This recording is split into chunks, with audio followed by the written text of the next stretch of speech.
Hello, hello, hello.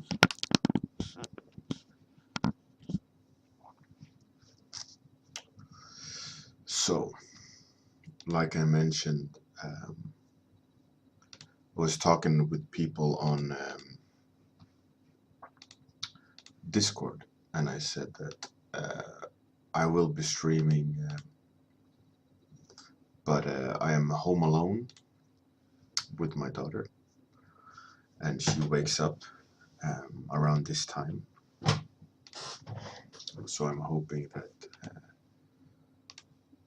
she'll stay asleep, but we'll see if she sleeps or not.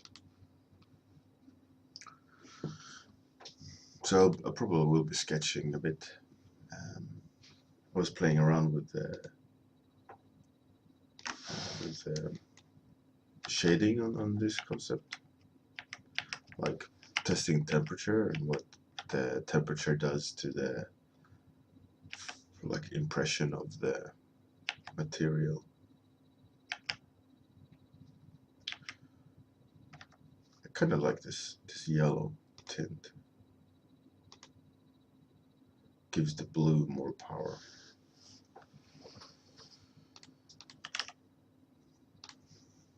So I will be sketching a bit, and then I'll be doing the paintovers. We'll see how that goes. But I also want to go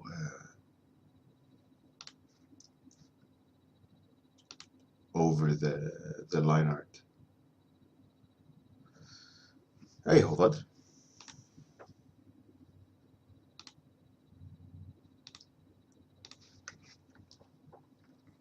Well, I'm gonna just kind of hang out a bit.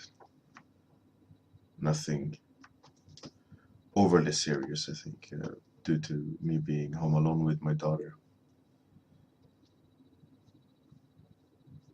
Need to keep an ear out. I can't fully commit to the art dungeon, right?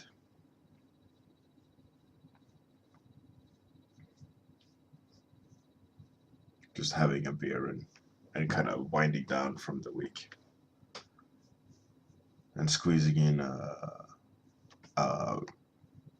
2-week challenge session. Obviously, this should have been last Saturday, but I was too busy.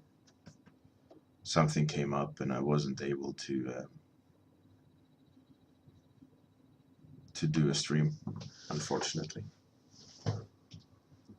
So what I'm gonna do tonight is just go over the few submissions that you guys submitted for the 2-week challenge. There's been a significant decrease in submissions for a 2-week challenge. So I am thinking, with the ArtStation challenge going live, the THU gonna be in September, industry workshop gonna be in September. Maybe it would be best to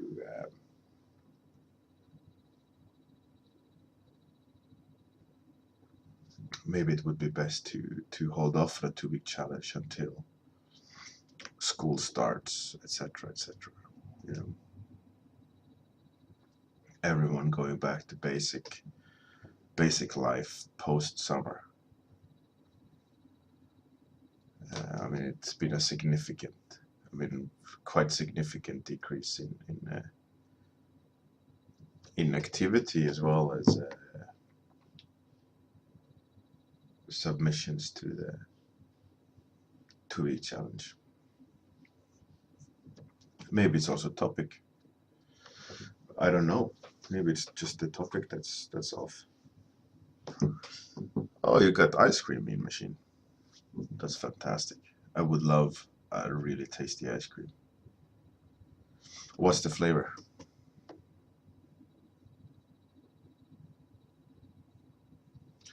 I'd say my flavor is probably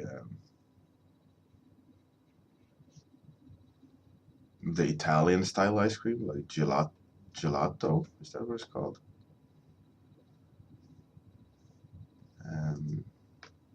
and like mint.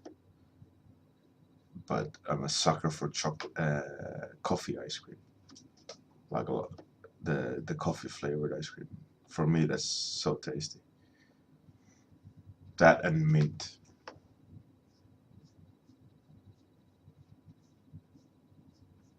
For some reason, that is like really tasty flavors for me.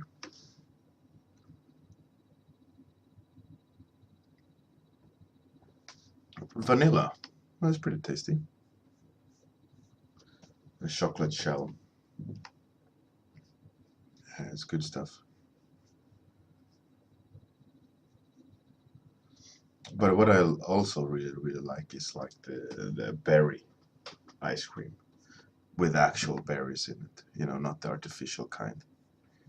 The like essence of berry. That never tastes good.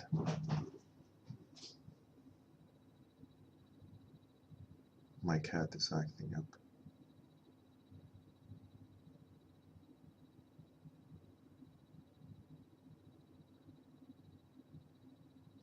Zelin. Oh, you mean in? I think my cat got poop stuck. Let me go look at. I'll be right back.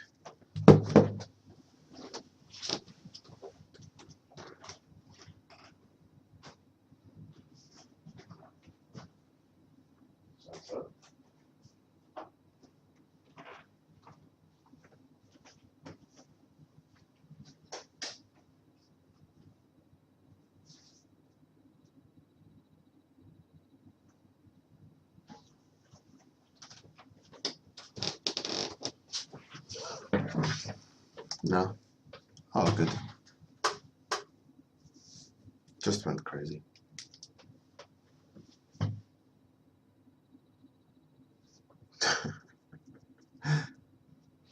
You're not 72. Okay, Colif.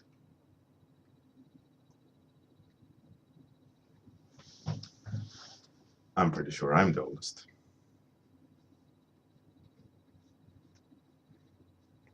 I don't look that old, but I'm no spring chicken.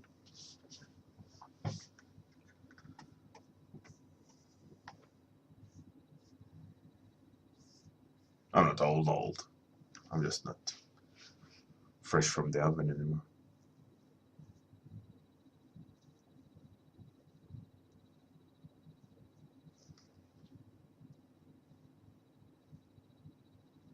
Yeah, 26 isn't old. Not at all. I finished university, I think, at 26. My bachelor.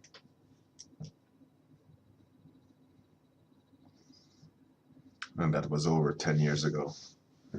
So,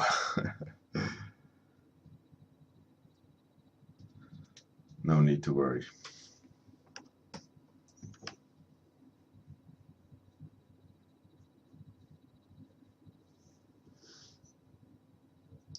Yeah, I definitely don't feel old.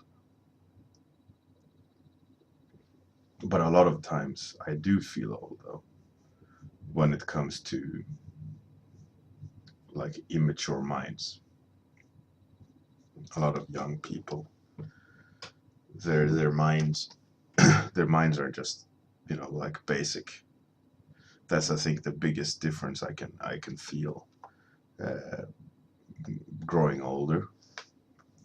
It was like the basic operative system of a 18-year-old.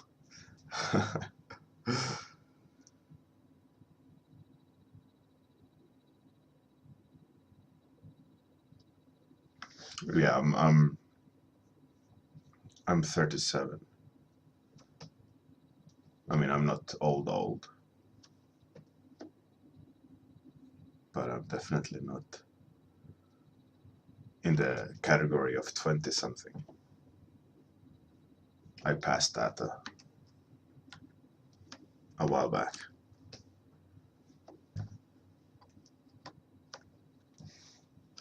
Yeah, exactly. In 3 years, I'll be 40.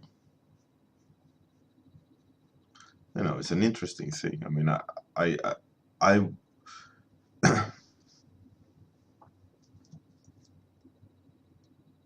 for me, like looking at almost 40-year-olds, I don't know what they've been doing with their lives, but for me, like looking at TV, etc., etc., all those people look like they've been having a rough life. you know, like what the hell have you been doing?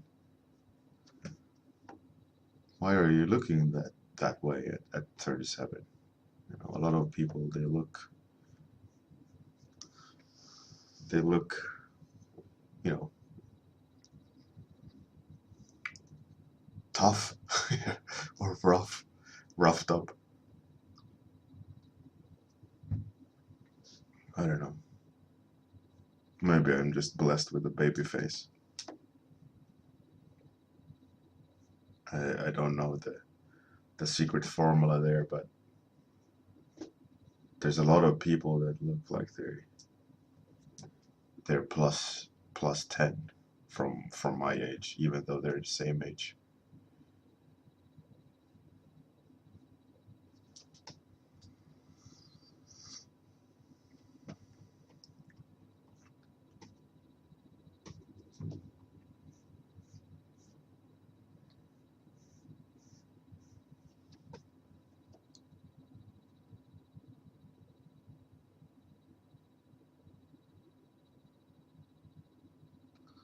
Gila.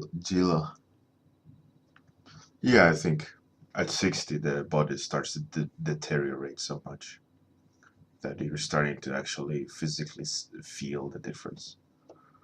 Uh, Interestingly, I think there's a lot of data showing that science is going to evolve so much that, in theory, they're saying that the 200-year-old human has already been born. That of the generations already birthed, uh, they hold the first 200-year-old human, and that at my age now, I'm born 1980, and that more or less from that generation forward, uh, everyone that's been born after that is going to be able to extend their lives through medical advances, like plus 50 years. That's what the um, like the how to explain it, what they think the future holds for humans living at the moment, and the generations after my generation, and the closer one to the ones being born now, is that they are already gonna, when they get old, the technology is gonna be there to um, extend their lives indefinitely,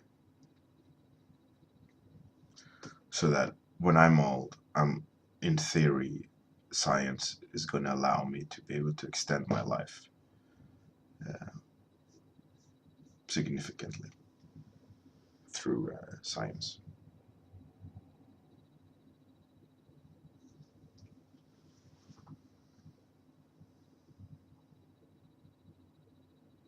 Yeah, I mean, Hovat, of course, it might not, you know, no one knows the future, but they say theoretically that the science is that advanced now. They have done enough progress in gene manipulation and medicines that it will occur.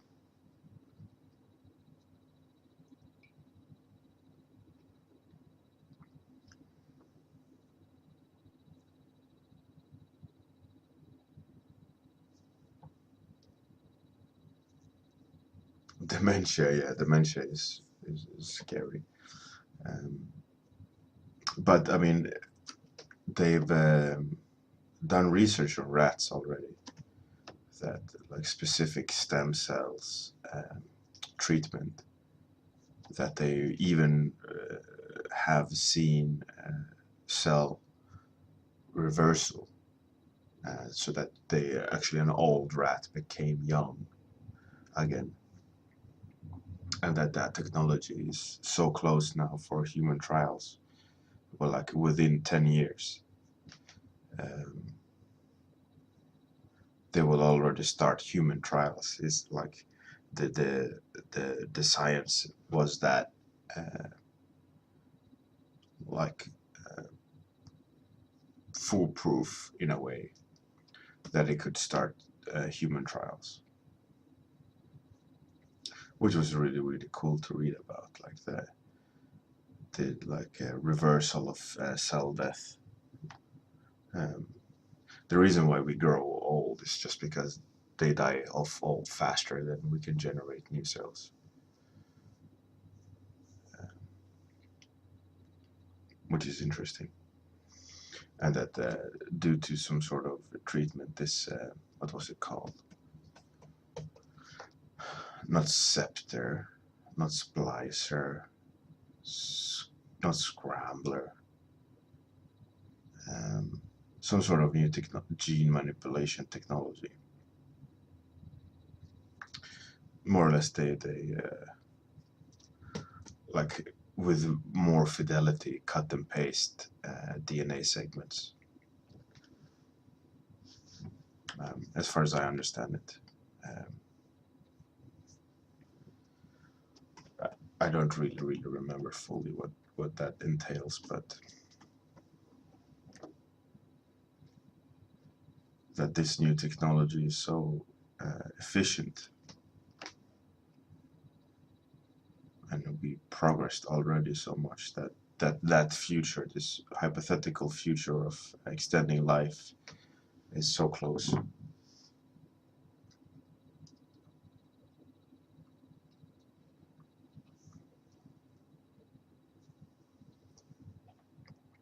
But it reminds me of a question I asked about a while back on the warm-up sessions.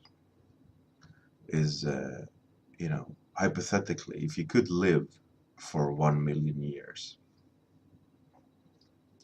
would you live your life different? Yeah, CRISPR. There we go. Bean machine. Thanks. Um, like, if you could live for 1 million years, would you live your life differently? Would you still go to like McDonald's? Would you still eat a cheeseburger? Would you have a beer? Would you eat sugar? All these things that we can link to system failures and so on. Like lack of nutrients contributing to dementia, um, like the chemical cocktail of the brain, etc., etc. You know, if you could die of a disease, but in theory you could live for 1 million years. How many children would you make? You know, and if everyone could live for 1 million years, don't you think society would look a bit different? Why would you work in a coal mine and die at 40 if you could live for 1 million years?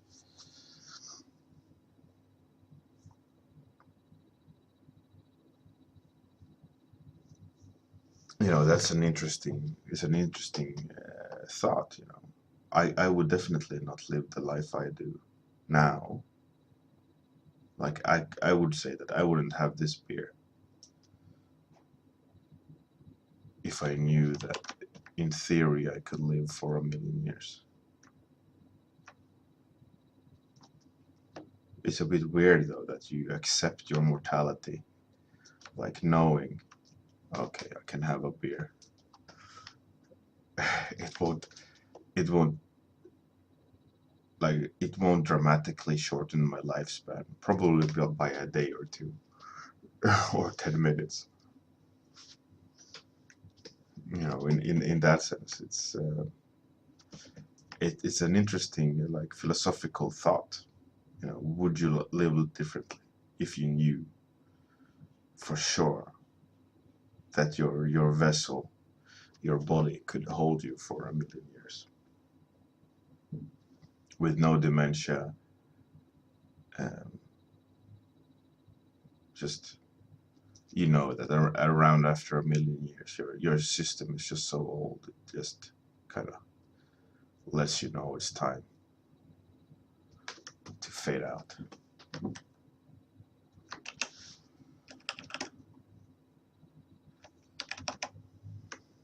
It's an interesting thought. I like to entertain that idea.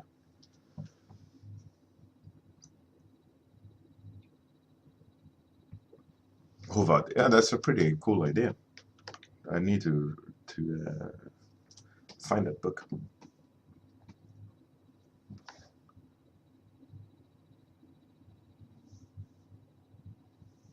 Is it available anywhere in an audiobook, perhaps? So I can work while listening to it. That would be ideal.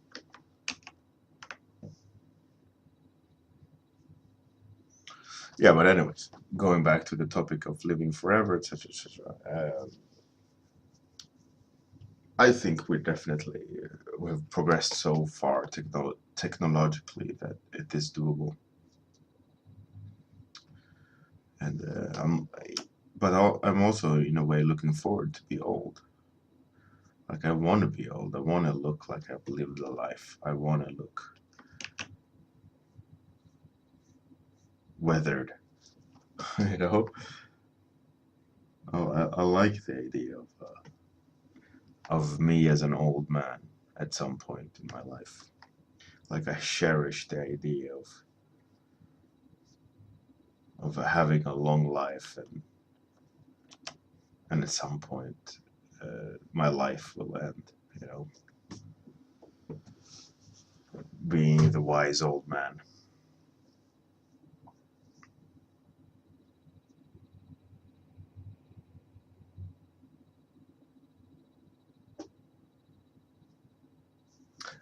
Gila, yeah, for sure. I mean, imagine if you had a 1,000-year lifespan and you're doing your art grind. But, you know, that being said, everyone says, like, oh, you need a standing desk. I'm getting carpal tunnel from doing all this line art all the time. And if you had a 1,000-year lifespan and you're grinding your wrist to smithereens, cheers, Halad. You know what? What? You know what good would that do? You'd sit there for 900 more years, 950 more years, just looking at your wrist, like, oh, I wish if I would have just kept taking care of my hand a little bit better.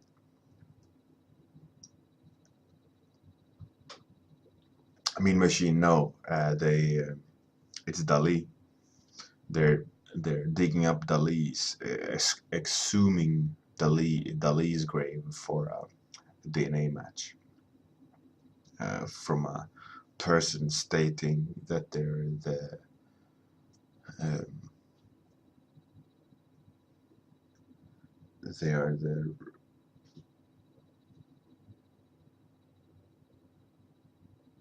blood relative to Dali.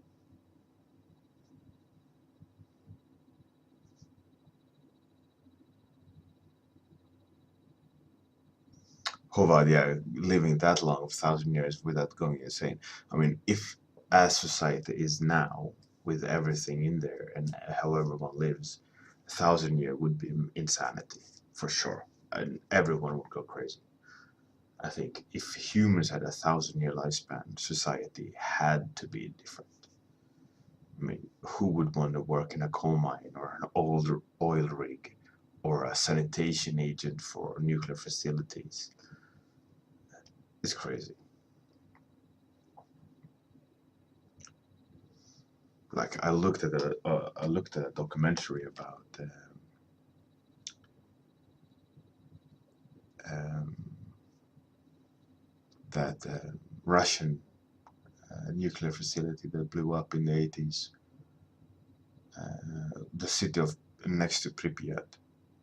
What was the nuclear facility called?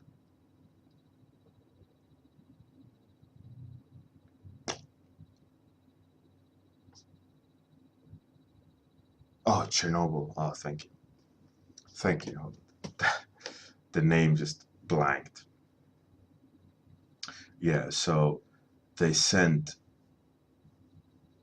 at the first night, they sent like 600 people, and they were only allowed 90 seconds on the rooftop of Chernobyl, clearing out graphite from the rooftop, from the reactor when it had blown. And during those 90 seconds, like more or less just one shovel and throwing it over the rooftop, they had their full extent of lifetime exposure to radiation in 90 seconds. Like if they would have spent like 3 minutes up there, they would have died. So they spent like 1.5 minutes in full like radiation gear. They more or less were cooked. Majority of them died. Like I think what they said was like 400 people died, or 300 people died just at night of like putting fire out on the top rooftop of Chernobyl.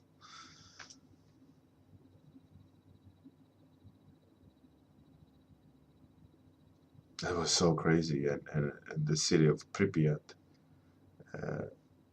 everyone was just going to school, going to work. The military was kind of walking around in the city, setting up bus locations and so on, and no one was like knowing anything. Everyone was seeing a military walking around, and everyone was getting worried, but no one said anything. And then the coming night or the day after, they flew with helicopters with speakers saying, "Oh, by the way, 2 o'clock today, there will be a mass migration of people go to the square, and you'll be bus transferred out of the city." And everyone was like, mandatory? And they thought they would just be in this neighboring city for 3 days. And everyone got to this neighboring city. They all got bus fare, or like coach to this neighboring city. But what they didn't know was that the plume of the explosion of Chernobyl was like carpeting that city. So everyone went to that city to escape from Chernobyl, and they were just kept being like carpet treated with radiation, and they had to shut off all the cities for like a massive radius of the Chernobyl after that, when they realized like, oh shit, people are just dying. Fucking crazy.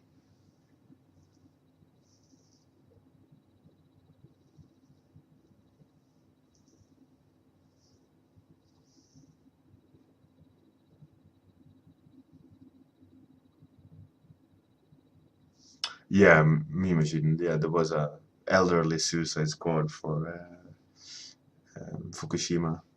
They knew that they get their full or lifetime radiation dose, and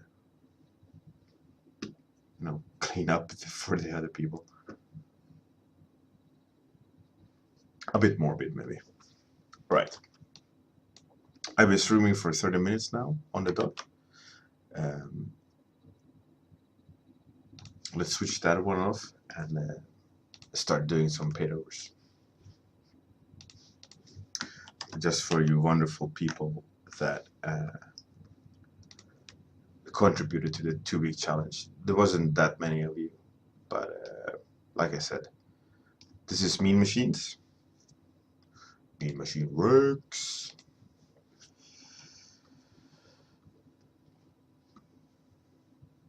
So obviously some photo manipulation. The biggest issue I'd say with this one is that it's a uniformly hard value range.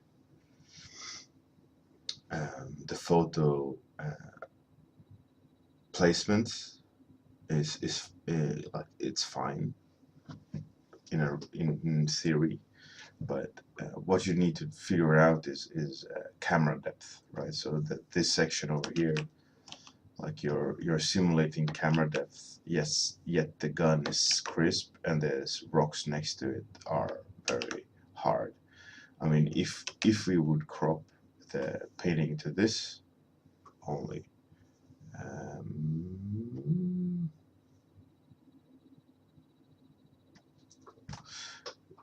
the hierarchy of edges would work within a camera.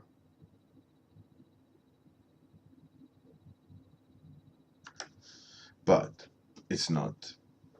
It's a full picture, so like if you want to have the gun there, you also need to like blur it a bit. So it is the depth of the lens, right? The lens, the focal point is there of the camera or maybe on the hand, but then you need to arrange the picture fully. I mean, you can't do local blur. The camera doesn't have more than one focal point. It is one focal point where the lens focuses. I mean, you've been blurring it here on the side. It's fine, but a lot of the values are blown out, and the darks are really eating up every shadow information. So what you're ending up with is like, if this would be a picture over here, and if you blow out all the highlights, what you gotta do is have fidelity in the shadows, because if you're gonna simulate camera, you have to decide where are your eyes going, where is the focus, because in a picture you can define everything perfectly, but a human eye selects and regulates exposure and focus dynamically, constantly.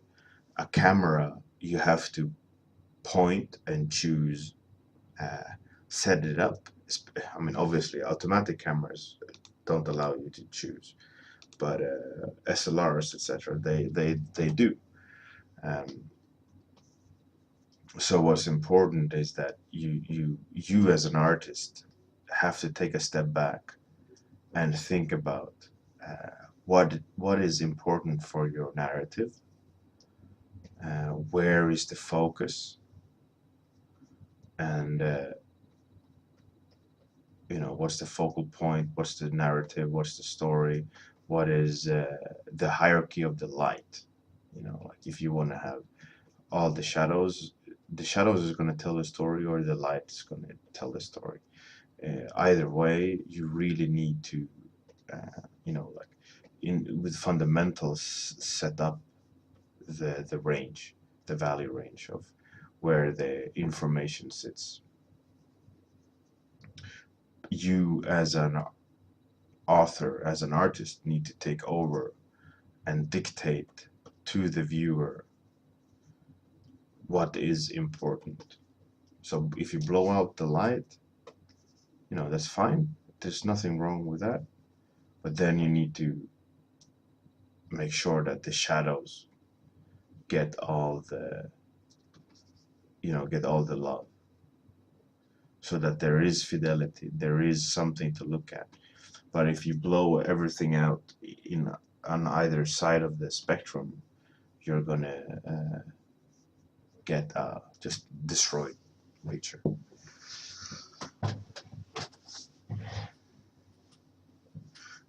Gila, you should always contribute to things. Uh, it's really good that someone does. You should put yourself on the line, try your very best, and then see what comes out. And you will only learn from it, especially if you have the opportunity to get feedback from someone that's further down the line. Now, I'm not saying I'm the bee's knees, the almighty Bob Ross of all art known to man. But I'm 10 plus years down the line of professionally working doing art, so I do have some sort of knowledge, right? So if you, for free, you would have gotten a paint over by just applying yourself and trying a little bit extra to do your very best. So next, after this stream, I will set up the next 2-week challenge. I would recommend that you do contribute to it.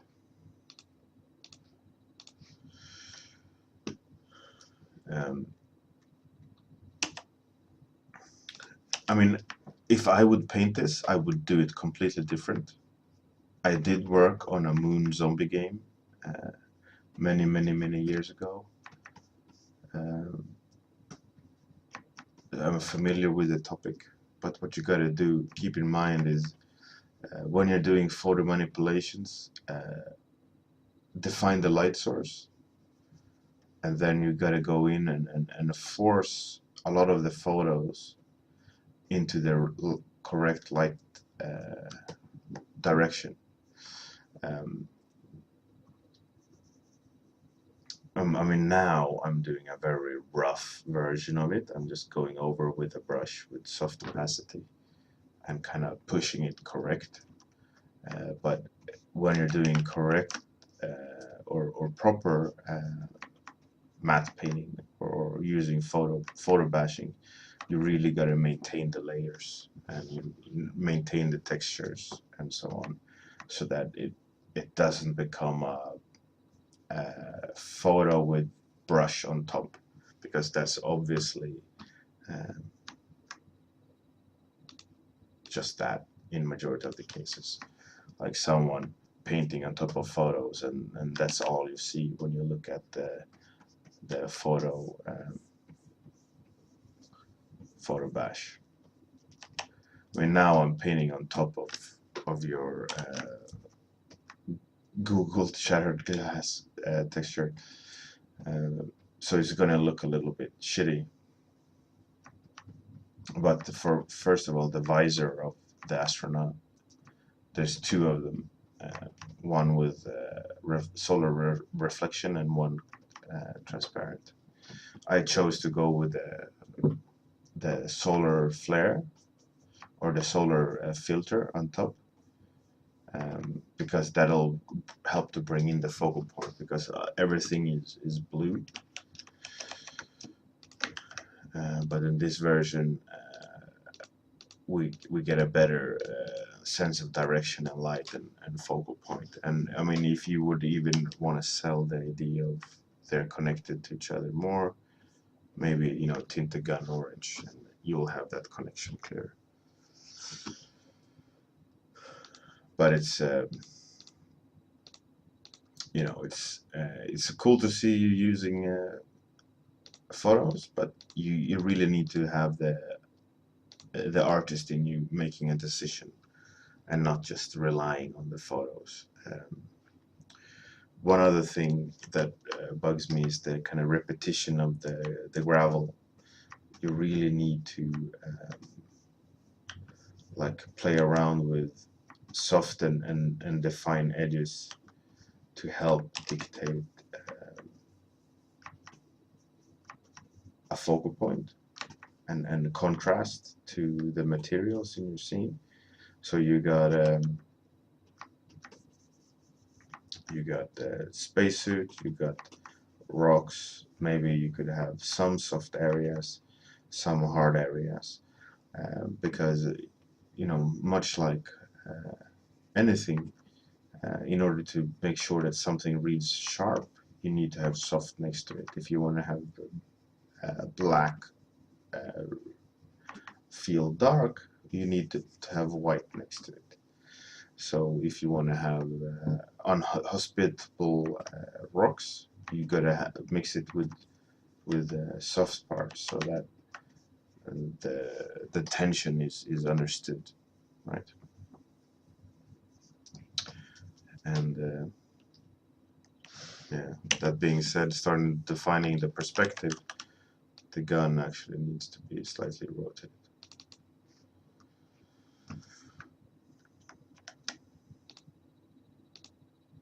Anyways, that's for that one. I will save it after the stream and make sure to post it on Discord. But like I said before, this is just heavy-handed changes to your painting. This is no fidelity, no nothing. It's just me like pouring shit on top of yours.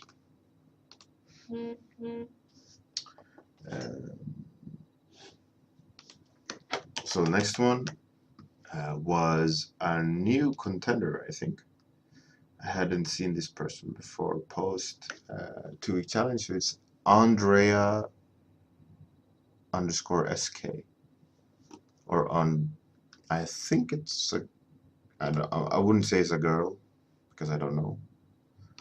But Andrea so far is, as far as I know, a girl. Maybe not. Maybe it's an Italian guy. Either way, I welcome a new person to join the fold. Okay, so it was an alien. There was loads of cool concept work, like with tech and alien things and power cells. Energy from living organisms. Well, that's interesting. I had very similar ideas to my ArtStation challenge. It's cool. It moves like an octopus, heads opens up, puts organisms in the back. That's pretty cool. That's nice.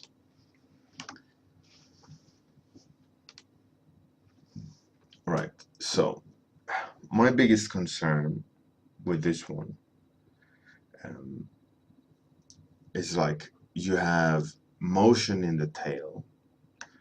Like it's very organic, it's very snake-like, it's moving around, and you see the curvature coming up, and then the character looks like it has everything as a stick up its butt. Stiffens up, shoulders straight, squared with the hips, arms out, and there's like this whole motion is lost, right?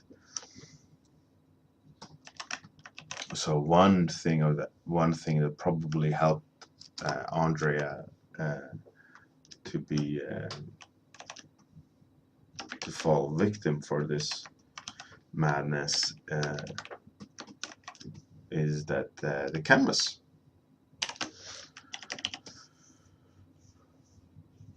So like I said with Mean Machine, I do very heavy-handed changes. I'm not trying to repaint in a way where I maintain the fidelity. I'm just showing changes, quick changes, so that the idea is understood and that you guys can extrapolate from it rather than screenshotting, and building your painting from my paint over. So one big issue here is the stiffness. There's the motion is lost.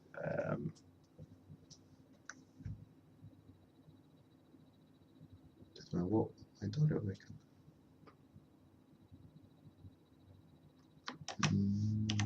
No, my daughter didn't wake up.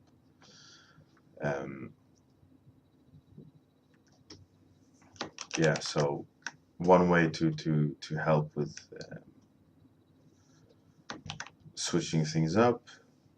I mean, obviously now I'm just changing everything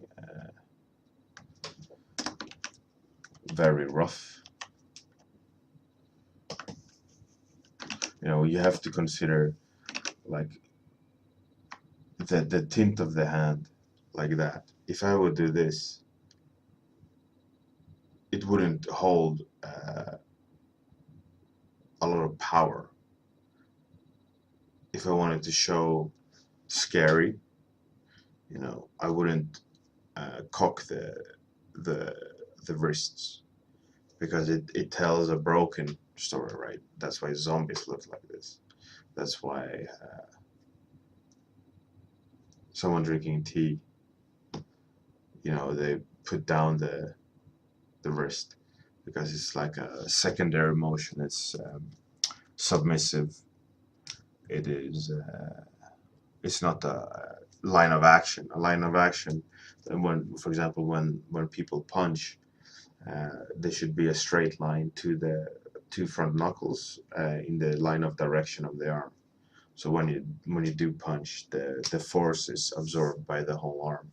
If you cock if you tilt your wrist and punch, and if it's in an angle, the force gets distributed in the wrong bone, in the wrong direction, and you break stuff. So that's the idea of like line of action. Is an animation rule. So in theory, that can be extrapolated to posing, right? So if you want to pose someone being, like powerful, showing their magic skills, maybe you should repose the hands, or maybe he has the hands down, and this one, maybe this top one is grabbing the energy.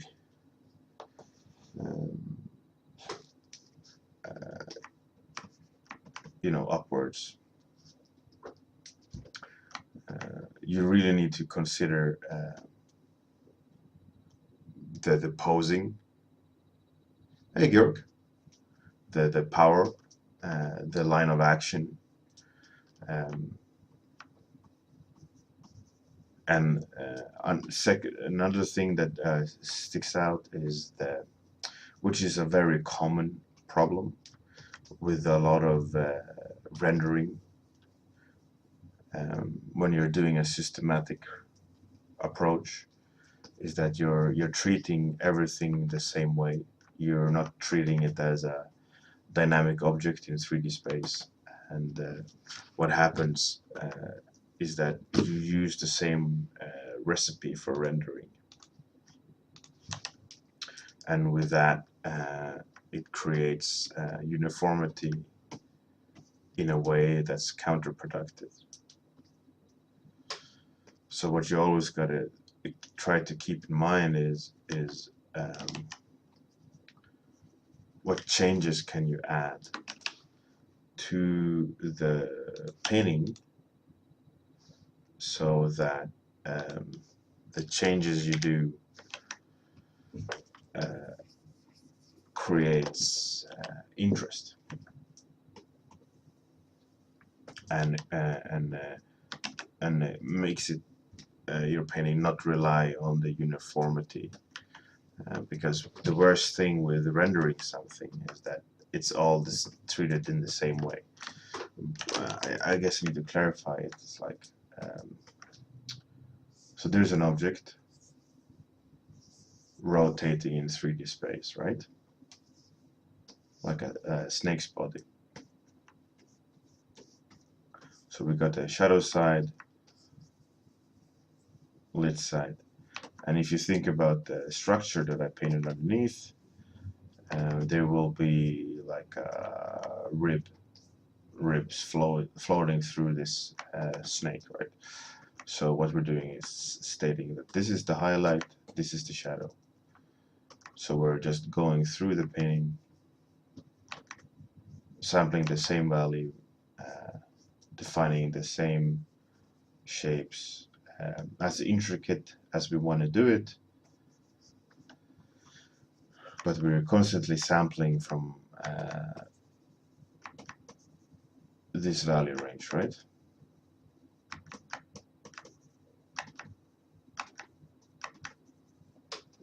And that is the problem with Andreas, is that you should never transition from two values or colors in Photoshop mathematically in a gradient. You should, in theory, color theory, etc., you need to add the in-between.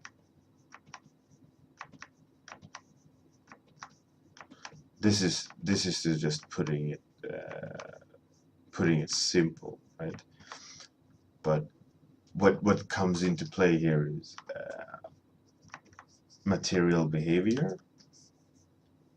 You know, why did I choose to make it red rather than orange or blue? You know, it all stems from general understanding of material or subsurface scattering or whatever I want to prove, right? You could choose to make the gradient more elaborate by adding a blue highlight or a cyan highlight. You know, that's the top of the gradient.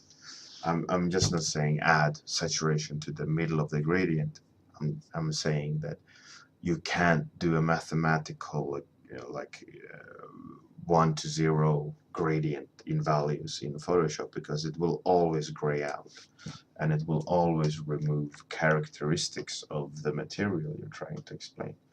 So the problem with what Andrea is doing on her painting is that she's doing this mathematical gradient equation of what she's painting, or he's painting. Andrea is painting. I'm not going to say him or she anymore. It's just going to be him or her, the name, not the person. So what Andrea needs to do is figure out what is the behavior of the material, what is the light, and how do I need to switch it around, you know, so that the shadows of the skirt versus the highlights of the skirt is so uniform, so like recipe based, that you're not seeing the whole scene for what it is.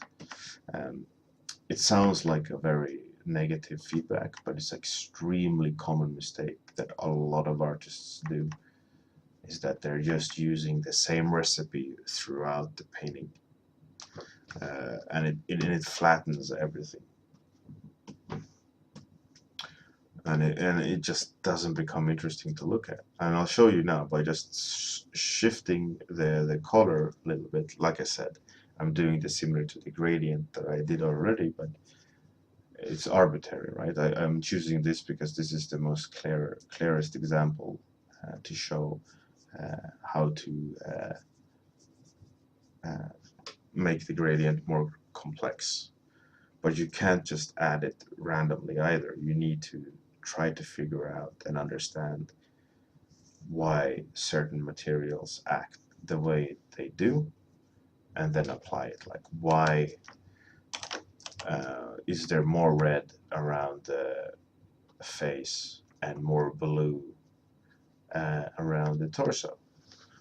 Well, it's because the skin is thinner at the face. There's more blood circulating through the midsection of the face. That's why we're always redder there.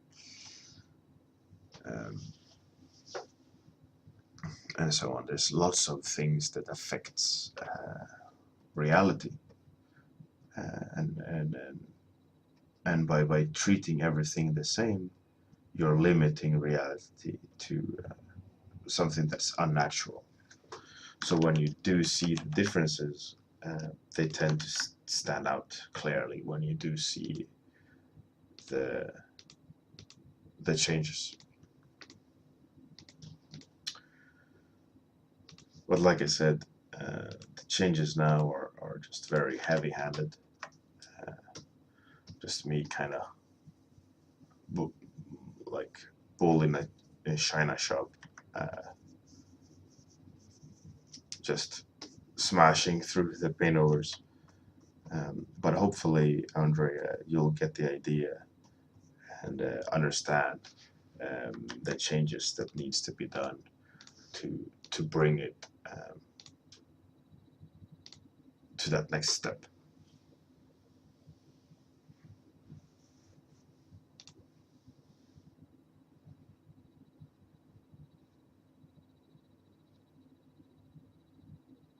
So let's have a look on Leon Tucker. Leon Tucker is a good environment guy. But yes, there's definitely one kind of one behavior recipe to the treatment of a lot of materials in his paintings.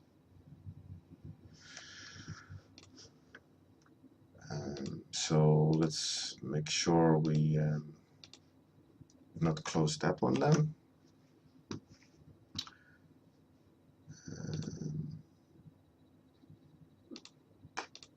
Let's see, we've done that.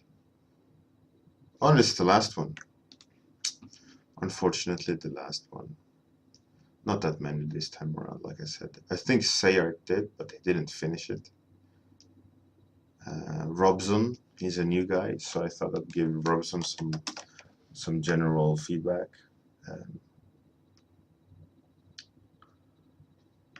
I like the idea, I like the design. The problem with it is that, like, if you zoom out and you look at it, there's no really point of focus other than the scarf. And the stacking of information is uniform. It's the same space on a lot of objects. So what you're doing with that is that you're grouping all the stacked information into one category, and we don't see the subtle nuances because the rhythm is the same all across the character. So what's important is that when you do designs like that, you have a offset rhythm so that you can dictate what's interesting and what's not interesting.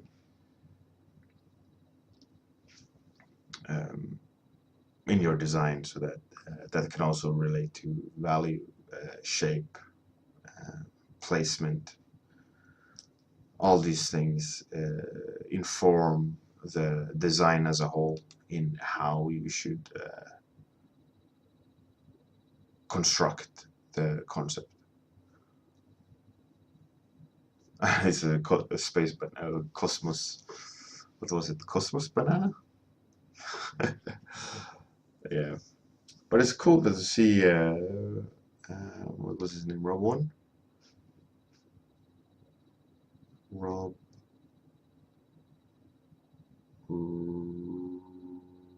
Robson contribute. And Sayart, I can show Sayart, but I'd say it's too far away from being finished.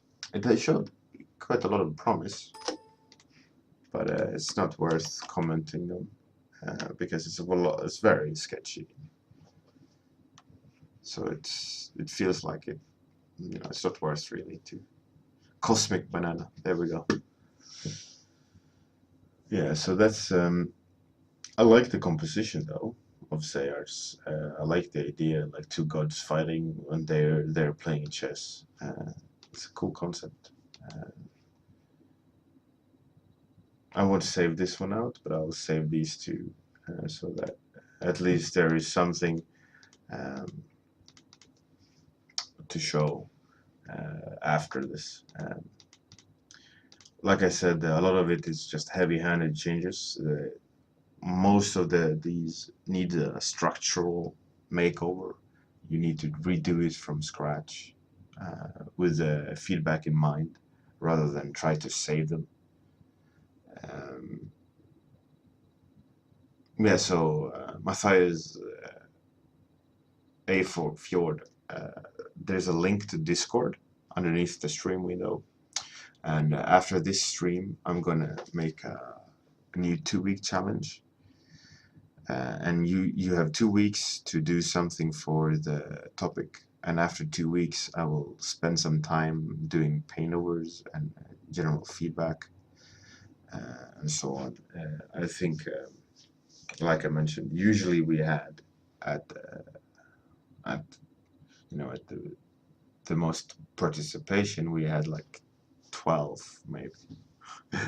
So they tend to be anything from 20 minutes to 4 hours worth of feedback, depending on how many posts and how much there is to say. I think in this time around it wasn't really that much.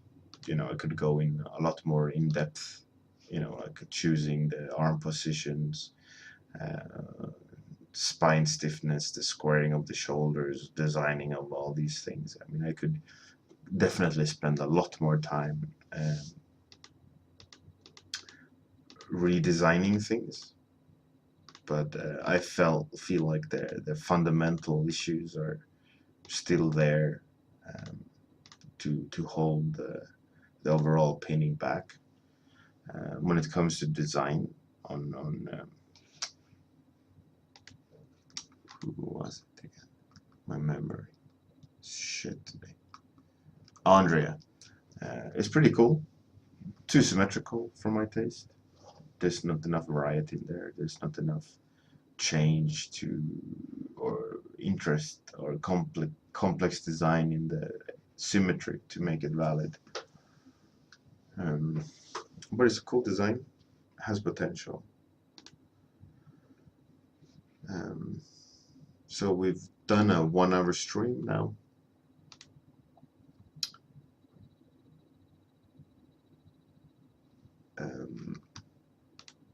So I will make sure to save these after the stream. I think I will be painting some. Gila, you should definitely. It will be posted on the Discord, or yeah, I won't announce it online unless you go to the Discord. But I'll be right back. I'll just go quickly to the kitchen.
Choo choo choo.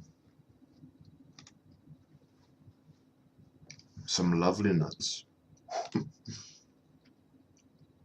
That's a good clip.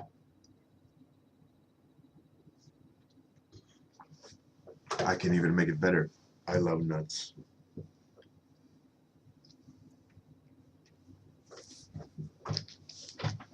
So I was thinking about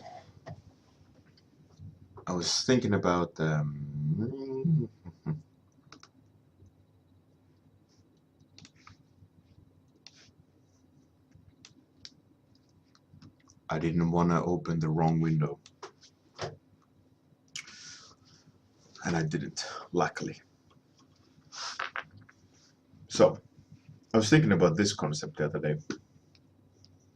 Like, it's for the same challenge as the other one. As for this guy. So this is the good guy. This is the evil villain. One of them.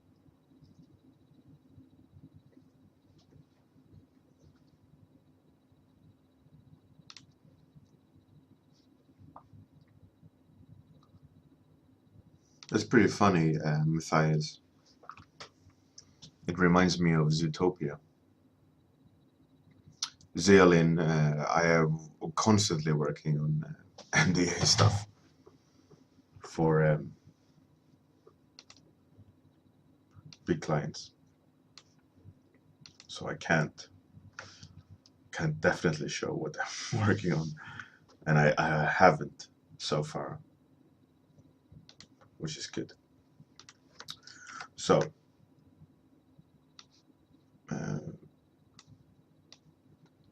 I was thinking, let's redraw this. I want to change the concept. The general idea, I think, is correct, of this kind of floating device that has mass surveillance, that shoot out drones, that paralyzes its victims.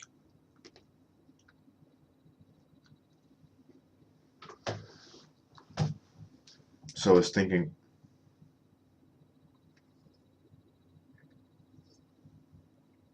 one thing that annoyed me is the kind of solidity of the platforms. So I was thinking, what if the platforms were like part of the structure, like lakes, like it's almost on water. And I think as secondary movements, seeing the engines bob up and down more fluidly, I think that would be a cooler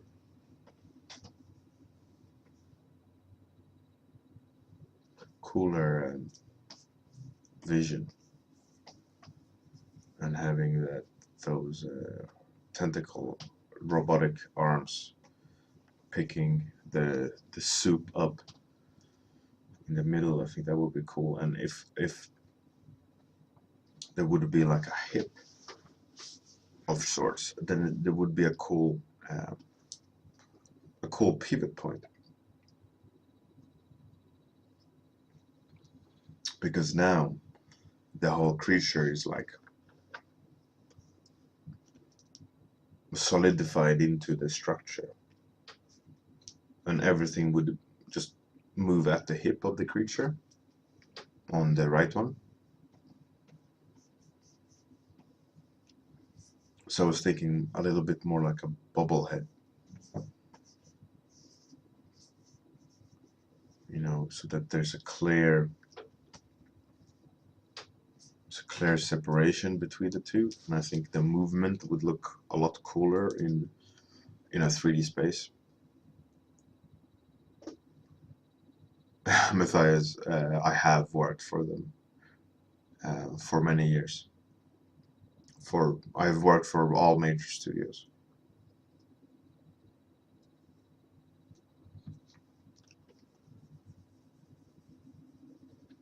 I mean, maybe you don't know. But I've been in the industry for 10 years, and every E3, I'd say I have between 5 and 10 games I've worked on. Um, so every year we do have our finger in majority of the big E3 announcements. So naturally, Sony, Ubisoft, Microsoft, EA, every year. But how do you know so? I'm telling you, I have. But thanks for suggesting it. It's a smart idea to go to bigger uh, publishers for work. But through my work, I do. We are partners with a lot of them, and we're constantly branching out. Hey, Mike, how's it going?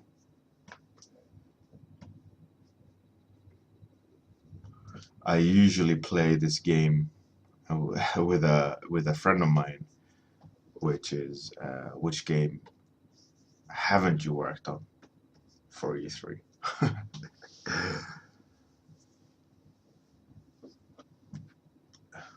So it's an ongoing joke with my friends of me having my finger in everyone's pie. Rodner, I can't talk about things that hasn't been announced, and I don't know if I have or have not worked on Lords of the Fallen 2. I can't talk about it. Hovad, yeah, for sure. Every year we can only announce what we worked on, given the green light from the client, but also when if a client shows something, we have to check with the client, asking, is it okay if we announce our collaboration? You never know their marketing plan and so on. So it's a little bit of a shitty business in that sense, that you always gotta make sure that you're on the good side of the client, work hard and all that. But in the long run, it's fun. You get to work on a lot of big, huge projects with big name IPs, etc.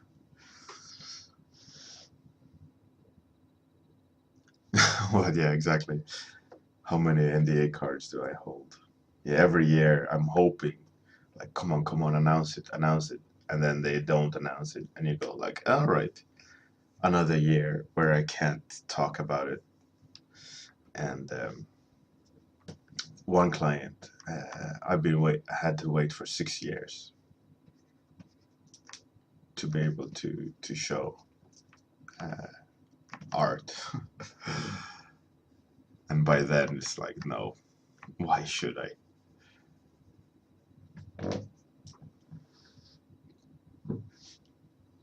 There's no point in showing 6-year-old art. But like, the funny thing is, like, the IP I helped develop becomes like a household name IP. Yet, why would you want to show 6-year-old art for it? Mean Machine, yeah, exactly like ghostwriting. What games have I worked on? The shopping list is long. Ask is like let's see, ask a game that you like to play, and I'll tell you if I worked on it or not. Let's see if it'll work this time. Maybe I worked on it. We'll see. Yeah, I worked on Infamous. I did almost all characters for Infamous too.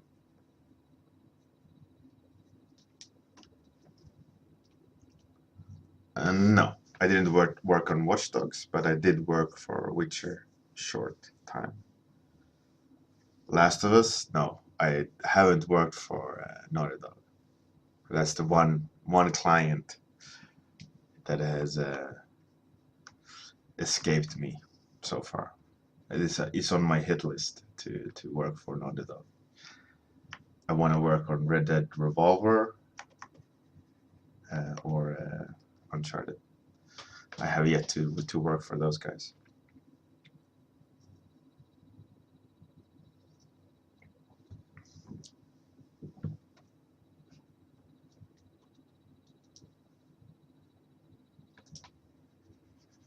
They make really good games.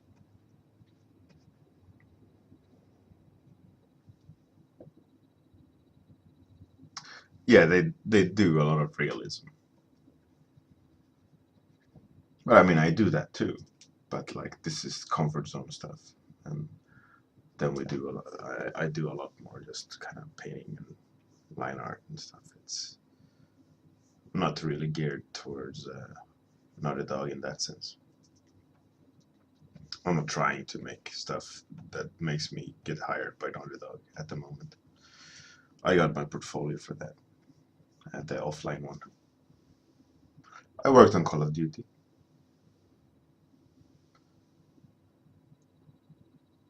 Mike, yeah. I usually stream in the morning, but now it's Friday night. My daughter is sleeping. Wife and other kid is in Paris, so I got like a calm moment.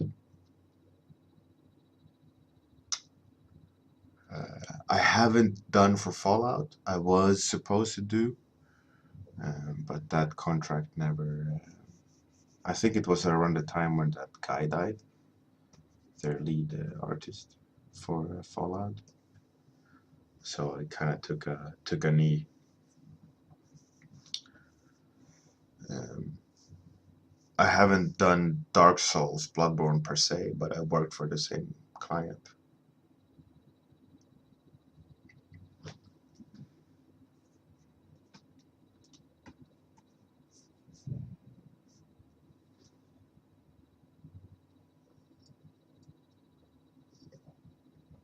Yeah, Mike, if you're in America, I'll be at night. Um, America. So it should be like midday for you now, right?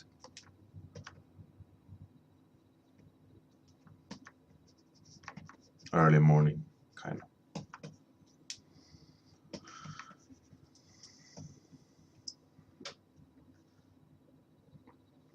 So I kind of like, I think,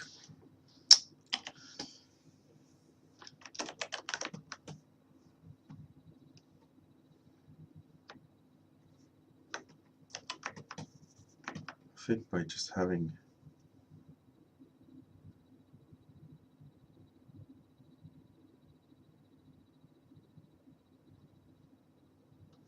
Right, Mike. Yeah, that's what I figured. Matthias, no. Sport games don't. They don't use at all. Like KK Olive or Olive. How do you even supposed to pronounce that? Kokilov. Kokiliv. Uh, for Magic the Gathering, I haven't. For Magic the Gathering, but um, for a lot of their competitors, I have. I never chased Magic. Um, I know it's particularly tricky to get into, and a lot of my effort in the industry of getting work is I tend not to ask clients for work. They tend to come to me in a weird way. Um, so I always felt like for magic, etc., that a lot of the things I do isn't illustration. My strength lies in pre-production and production art. I do a lot of world building, art direction, and so on, and that isn't really what magic is looking for.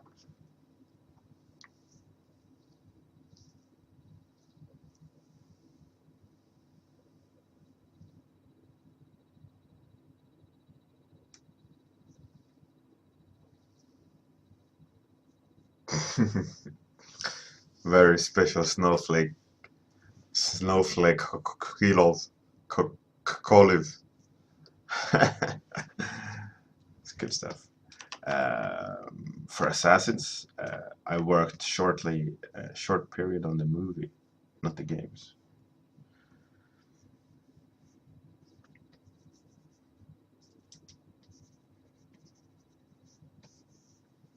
But for the movie, unfortunately, it was a little bit of bad timing, so I couldn't spend a lot of time on the contract. But I did do a little bit on it. It was fun to go to the cinema and see my scene. It's like, hey, that's my stuff. But I didn't get credit for it. It was not enough effort. Uh, Olive. Yeah, you should be able to.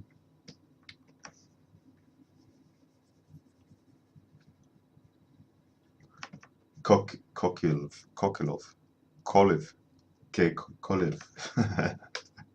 I should stop. I should stop messing with your nickname. It's just funny. It's just a little bit. It's a little bit the way it is.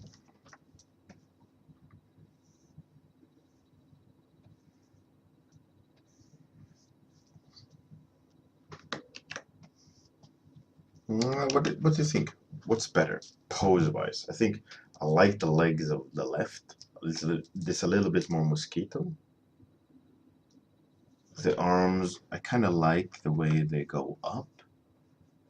It directs it differently. It's more like a bottleneck.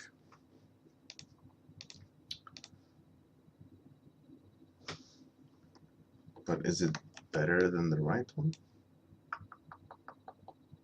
I mean, obviously, detail will do a lot.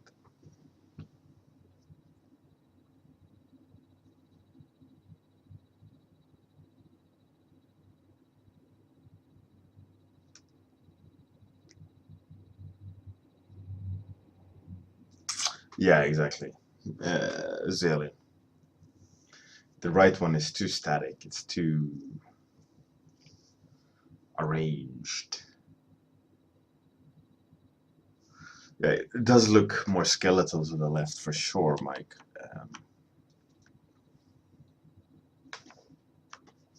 The idea is that it's like a wraith of sorts, kind of like on its mount, uh, observing, and each head is looking in each direction.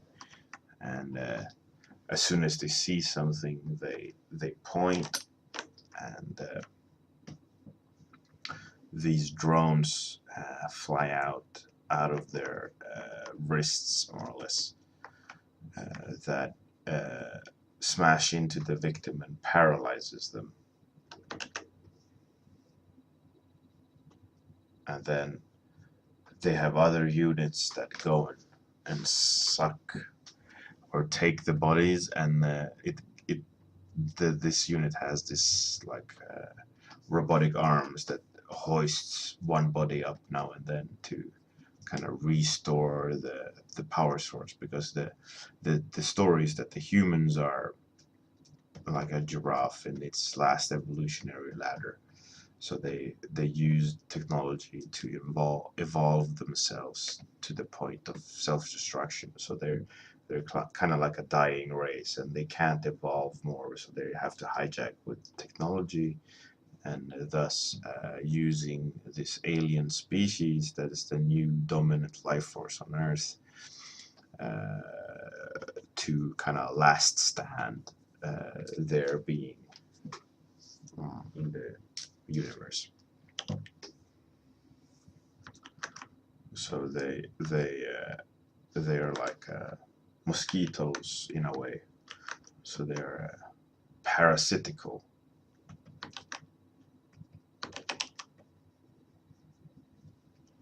So it kind of makes sense.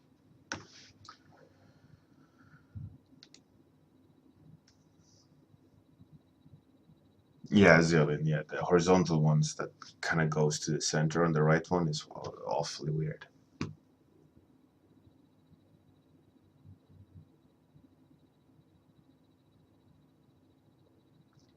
What is a bolas?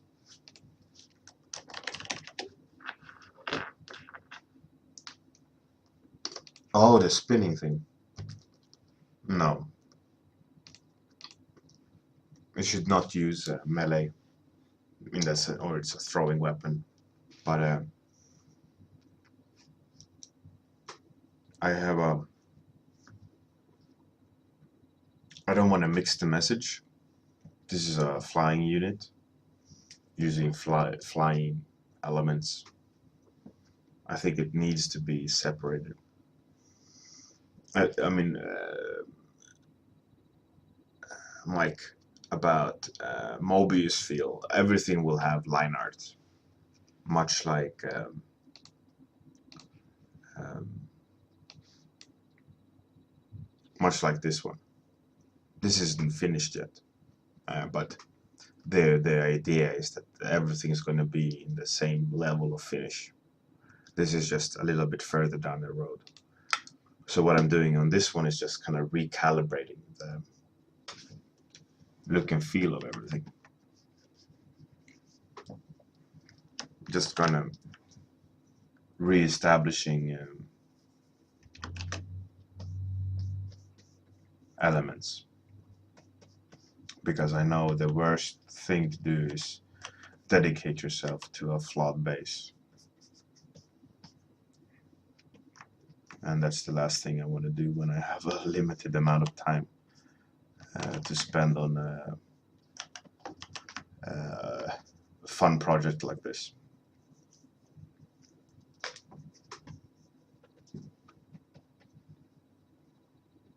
But thank you very much for the comments, though, from everyone.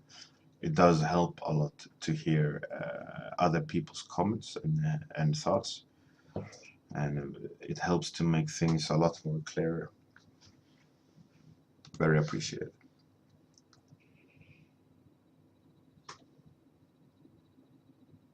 I need to sound like my daughter. Or was it the cat?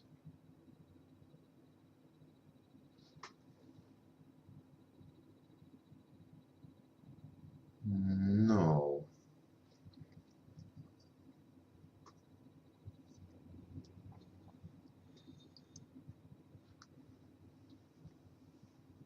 Hey, very original name. Krita is a pretty good tool. I mean, krita means crayon in Swedish. Pretty funny. Um, thing. All right. Thanks, Adira, 100 and 1100, or Adira Lu.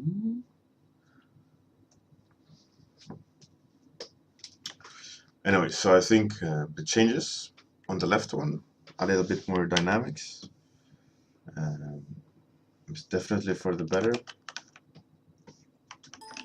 Whoa. I must apologize. I feel a little bit tired from the day. I had a long day of work, and my daughter is home with me, and my wife is in Paris. And I don't think I'll be streaming that much longer. My brain is kind of slowly switching off, and I don't want to be sitting and kind of half-assing something.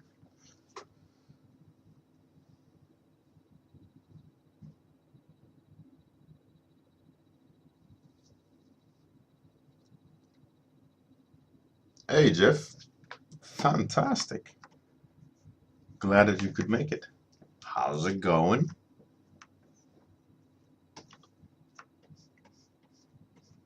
I'm not going to switch off yet the stream, but I can feel it. Much like what's that? The Jackson 5, that song. I can feel it. Or was that Michael Jackson? Maybe when you start talking about Michael Jackson at almost midnight, it's time to call it a day.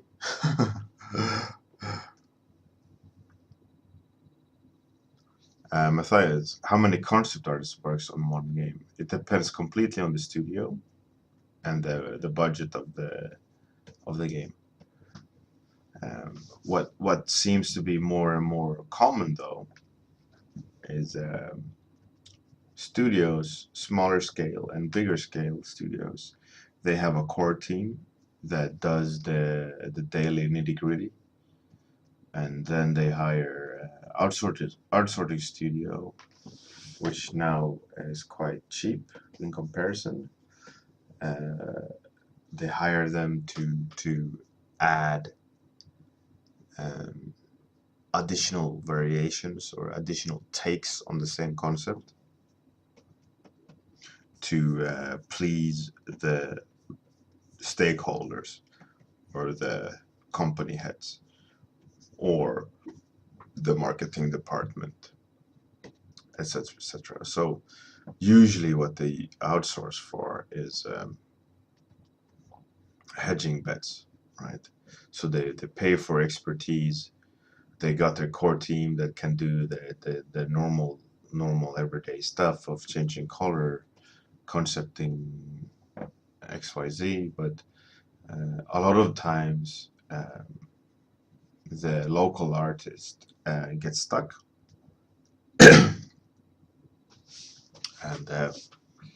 and then that's the point where they go like, all right, it's not, we need more blood, we need new blood into the mix, and that's why when they approach outsourcing studio, and it's like a plug and play unit, right? So they want to maybe have some refresh in the art direction, so they hire for art direction, or they hire for concept art, or they hire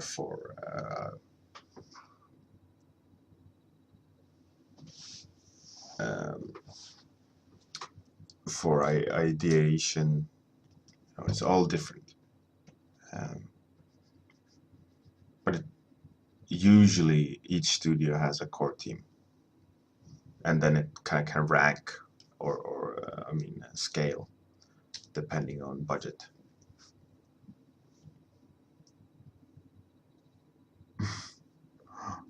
French accent. I surely don't have a French accent.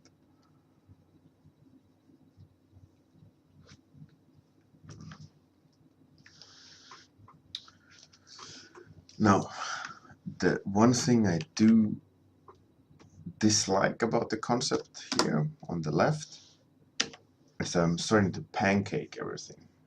It's like there's no rhythm. Everything is just smash it in. So I will move it down. Rotate, move over here, like that. Then we got like a hip tilt. No, we don't. We got Bjorn messing up. That's a hip tilt. Much better. Is it a better solution? Oh, I merged. I can't undo. Great. So I have to go with it. See what comes out. Yeah. No. No.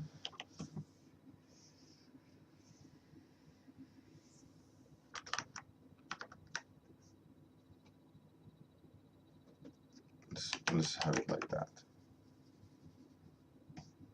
Better.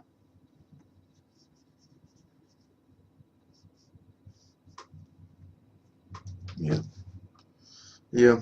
Better pose.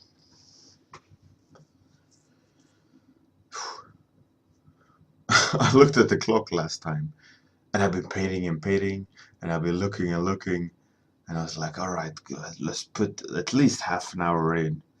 Like, you can do it. And I look back at the clock, 6 minutes later. Oh man, it's like such an uphill battle. And let's see what Mesh Machine clicks. Posts. Never click streams online. 2 hours. Nope.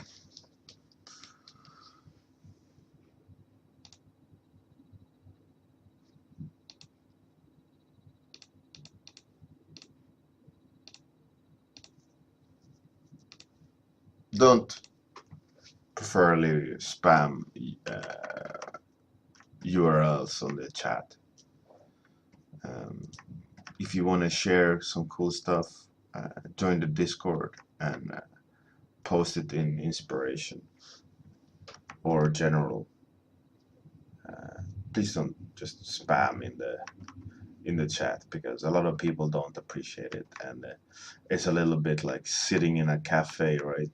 You can't just scream your opinions across the cafe. It's a common place or a shared place. Not to kind of shit on what you've been doing, but just as a general chat rule.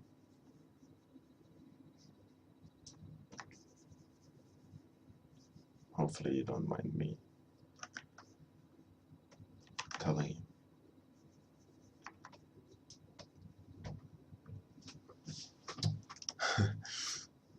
Don't. No.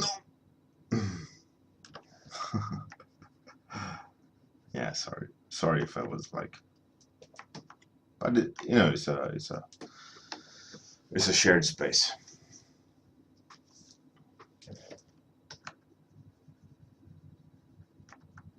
And generally, people posting weird links in a chat, generally it doesn't end well. So just to keep people safe that maybe is sitting in an office,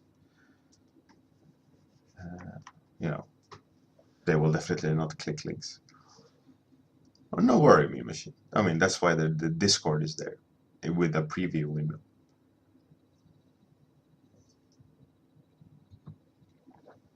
Not so much in the Twitch chat. And then also the Twitch chat needs to be somewhat clean, while the Discord uses common sense.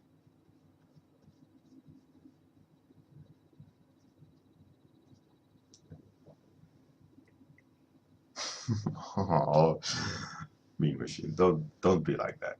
Come on. Chin up. Eyes forward. Hey, Vero Sketch. Nice to see you here again. You always post these fantastic octopus emotes.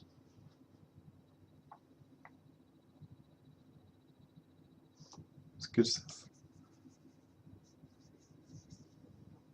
All right, I'm just feeling more and more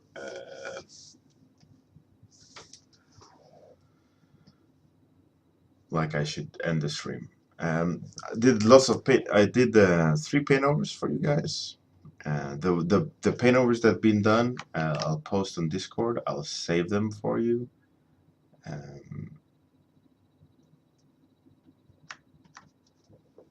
I think this new pose with the more mosquito-like waist shapes, I'll definitely do line art, etc. But I think this new pose is better than the first 30-minute sketch. On the one on the right is the morning warm-up 30-minute sketch. Um, so this one on the left is my stream rambles. We'll see how it goes. I'm contemplating if I'm making mistakes. Mm. It's on a separate layer anyways.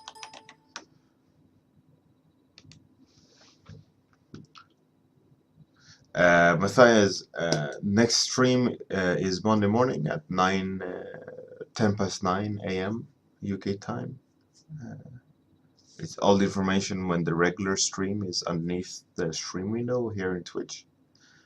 And also on the right side, bottom right side of the stream window, you see 10 past 9 a.m. GMT every day, working day. I usually do these extra streams every second week, where the Discord challenge, I set up a 2-week challenge for everyone on the Discord to design or paint or do something for 2 weeks, and then after those 2 weeks are up, I do this extra stream, and I do paintovers and kind of give them feedback. If you're interested in looking at all the previous streams, I think this is number 11 of the 2-week challenge. So that means it's been 22 weeks since we started. So it's starting to rack up to quite a long time of doing these regular feedback streams and painovers and community interactions, etc. But yeah, so I'm gonna definitely gonna end the stream now. I'm feeling quite tired. It's been a long day. But thank you everyone for coming, hanging out with me, listening to the feedback, me rambling about concept art, and all these things. If you want to follow what's happening, there's a follow button at the top of Twitch. Otherwise, follow me on Twitter. All these things, the links are underneath the window as per usual.